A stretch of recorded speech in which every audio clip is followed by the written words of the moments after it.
የእማማ ደብሪቱና የመጨረሻ ልጃቸው ወግ። እማማ ደብሪቱ ጀርባቸው ችግር በጽኑ ያንገላታቸው፣ ፈተና የተፈራረቁባቸው፣ ልጆቻቸውን ለማሳደግ በብርቱ የለፉ እናት ናቸው። ስለ ልጆቻቸው ሲሉ ብዙ የተገፉ፣ የብዙዎችን ፊት ያዩ እናት።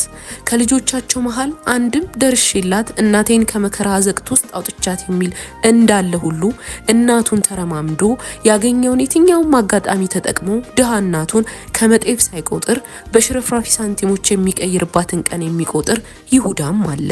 ለእማማ ደብሪቱ ግን ሁለቱም ልጆች ናቸው። እናት ስለ ሁለቱም ልጆቿ እኩል ፊትን ታያለች፣ ትለምናለች። ያገኘችውንም ያለምንም መድሎ ታቋድሳቸዋለች። እናም ቀን ወጥቶላት ልበ ሙሉ ሁሌም እናቱን ካጎበጣት መከራ ለማዳን የሚጓጓው የመጨረሻ ልጃቸው በእድሜ ገና ቢሆንም በብስለት ታላላቆቹን በልጦ ለእናቱ ደረሰላቸው። ከአምላክ የተቀበለውን አቅም አንዲትም ወደ ኋላ ሳይል አንጠፍጥፎ ተጠቀመበት። እናም የብዙ ታላላቅ ሰዎችን ቀልብ ሳበ።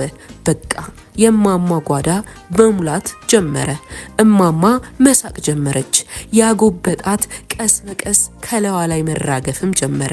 በዚህ ሁሉ ውስጥ ግን አንድ እዚህ ገባ ብለው የማይቆጥሩት ትንሽ ወንድማቸው በሐሳብም በተግባርም ቀድሟቸው መገኘቱ የእግር እሳት የሆነባቸው ወንድሞች ቀንና ሌሊት ለትንሹ ወንድማቸው የጎዱ እየመሰላቸው እማማን ከዱርዬና ከነጣቄ ጋር ሆነው ድጋሜ ሊያቆረቁዟት ድንጋይ ይወረውሩባታል።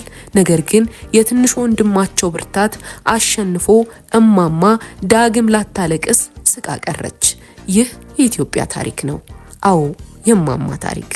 ችግርና ዕዳ ህልውናዋን ያጎበጣት ሀገር በትንሹ በአስተሳሰብና በስራ ግን እጅግ በገዘፈው ጠቅላይ ሚኒስትር እጅ ውስጥ ስትገባ ታሪክ ተለወጠ። የኢትዮጵያ መሶብ ተርፎ ለዓለም ስንዴን ኤክስፖርት ማድረግ ቻልን። ግሪን ሌጋሲን ደገም ነው። ብሪክስ ቀጠለ። ወደብ እረ ምኑ ተነግሮ ይቀራል። በዚህ ሁሉ ውስጥ ልክ እንደማማ ደብሪቱ የጃጁ ሽማግሌ ልጆች ከአውሮፓና አሜሪካ የሚላክላቸውን ሽርፍራፊ ሳንቲሞች በመልቀም ሀገሪቷን ሰላም ይነሷታል፣ አጀንዳ ይቀሙሙላታል። አዛኝ መስለው በመምህራን በሐኪሞችና በብዙ ራሳቸውን እየቀያየሩ ብቅ ይላሉ። ሀዘኔታ ሳይሆን የህዝብን ስስ ነገር እየፈለጉ ሀገርን ማድቀቅ ዋነኛ ዓላማቸው ነው። ሞራሉን እንዴት እንዳገኛችሁት ባላቅም ማታ ወንበሩ ላይ ተቀምጦ የነበረን ሰው ጠዋት ላይ እዛው ትተውት በሄዱበት ወንበር ላይ ያለምንም እንቅልፍ ድካምን ተቋቁሞ ሲሰራ የሚያድር ሰው ላይ አፍን ለመክፈት ህሊናን የዲሲ ሽንት ቤት መጥረጊያ ዋጋ ሳንሰህ ማየት አለብህ። ለማንኛውም አድቡ። ኢትዮጵያ ለዘላለም ትኑር።